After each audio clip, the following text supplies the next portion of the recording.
Asia is the home of where most of the really good horror movies of the 2000s came out, but all the good ones have long strings of sequels, so I wanted to review one without any sequels at all. One that was always getting brought up online was the 2004 film Shutter. Many people loved it despite its mixed critical reception, so I decided to watch it and I'm not sure what to think about it. First, let's talk about the story. The film is about a couple called Tun and Jane. Tun is a photographer and one day he starts to discover weird white smudges on his photos. They also start to see faces in these pictures too, so they become paranoid and believe that they're getting haunted by ghosts. They start to hear loud noises and a couple of times even see the ghost clearly. They set out to find out who the ghost is, why it's coming after them, and to stop it too. I like a lot about this film, I really do, but there are so many problems with it that it definitely stopped it from being a great film.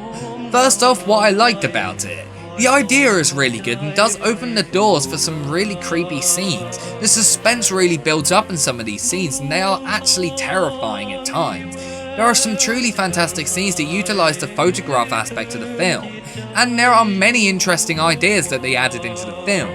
The acting in the film is really good, and as a whole the film is fantastically directed. It's really well shot and there's some very tense scenes that are built up by the way it's shot too. But there are some huge problems with the film. There are going to be some spoilers now, so if you don't want the film to be spoiled, I definitely recommend clicking off the video. When you see them run over the person at the beginning of the film and later on are shown that they're getting haunted, you are made to think that the person they killed is haunting them. This would have been much better and creepier too. The ghost could have been almost like a metaphor for the building guilt caused by killing someone. But no, they completely throw that away. In fact, after about half an hour into the film, it's never mentioned again. Instead, they bring in this other story about Tun's ex-girlfriend, which although may have been a good plot, did make you wonder why they kept in the car accident to begin with. There is a really creepy scene where Tun thinks he sees a ghost in the bathroom stall next to him. So he opens the door to find a she-male in there who farts and essentially says a joke. That ending is completely out of place in the rest of the film. Plus, probably one of my biggest problems with the film is its over-reliance of jump scares.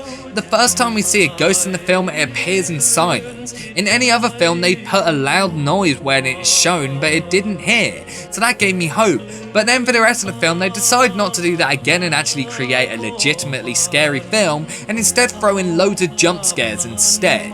Because of that, many really creepy scenes are ruined. Insidious did it much better because you actually see the ghost, whereas in this film, there will be just a random loud noise and no ghost shown at all. Plus that film had a lot of tension and atmosphere, whereas this film, although it does have it, doesn't have it quite to the extent that Insidious had it. Overall, there is a lot of good things about the film, but it's definitely very overrated in my opinion. In 2008 there was an American remake that was critically panned. I haven't seen it and also don't plan on seeing it either. Shutter is a decent movie, definitely one I recommend checking out. Just try to ignore the huge amounts of hype that people have put around the film. I give it a 7 out of 10.